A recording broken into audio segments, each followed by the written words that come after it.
Okay, so in the next two problems, they want you to use the graph that they give you to write an equation in slope-intercept form. And remember, slope-intercept form is y equals mx plus b, where m is the slope and b is the y-intercept.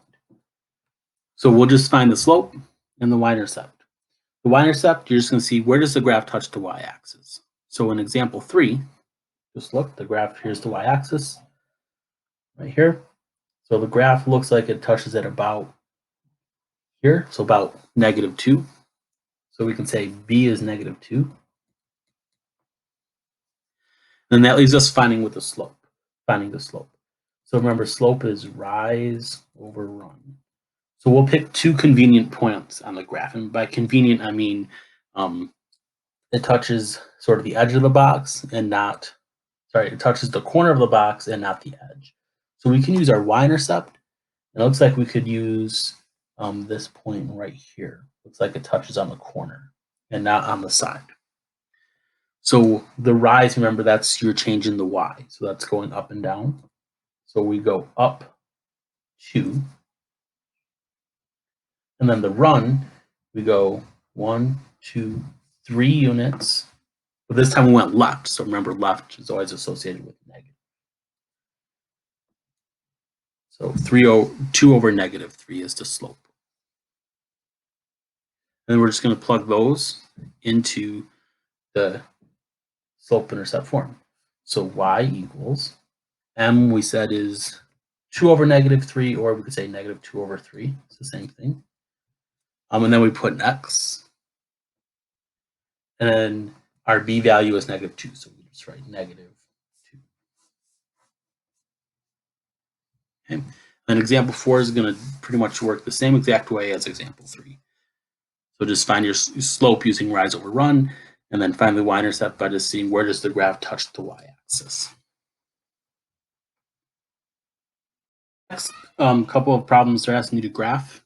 They give you the equation in standard form, and you need to put it into slope-intercept form in order to answer these few questions here, and then to graph it. So we want it to be in y equals mx plus b. So we want it to look like that. So we want to get y by itself. So to do that, we'll start by subtracting 5x from both sides.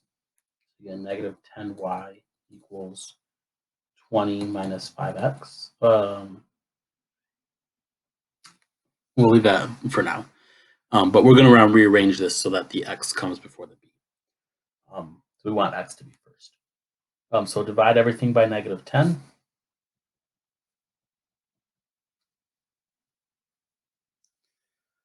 So then you end up with these canceling. So you get y equals 20 divided by -10 is -2. And then -5 divided by -10 is positive 1 over 2. And then we'll put an x. The reason why I'm writing it as 1 over 2 like this is because that allows me to easily identify what the slope is. And I'm just going to switch the order here as 1/2 x minus 2, just so that it matches this form. And now from this, I can answer these next few questions. So first, to graph it, I'm going to plot the y-intercept. So I'm going to plot -2. And next, I'm going to use the slope to plot a couple other points. So the slope is 1 over 2. So I'm going to go up 1, right 2. Up 1, right 2. You could also go down 1, left 2. This makes your slope still be positive because the negative divided by negative is positive. And then connect those points, and there's a good representation of what your graph looks like. So the next few questions, to find the x-intercept. So the x-intercept, remember you set y equal to 0. So we could do that either in the original equation or this equation down here. I'm just going to plug it in down here, but you could plug it in up here. Doesn't matter which way you do it. You're going to get the same answer. So 0 equals 1/2 x minus 2. So I'm going to add 2 to both sides. So I get 2 equals 1/2 x. And then to get rid of this 1/2, I need to multiply it by 2. So this is 4 equals x. So the y-intercept is 4. Sorry, the x-intercept is 4. And we could have looked at the graph and got that from the graph. If you look at the graph, it touches the x-axis at x equals 4. So the 0.40 is the x-intercept. The y-intercept we can get directly from the equation. It's -2. The slope, get directly from the equation, is 1/2. The domain, we can use all of the x-axis because these arrows mean we go on forever in both directions. So -infinity to infinity. So our x's go on forever to the left and to the right.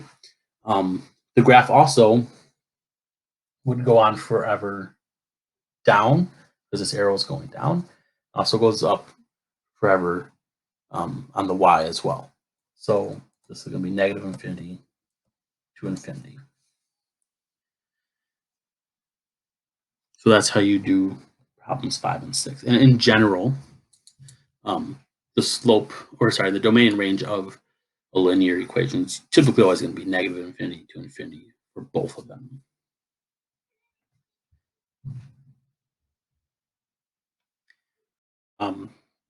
Tune into the next video. I'll have the next group of questions, which are about rearranging and solving for a specific variable. So the very next page.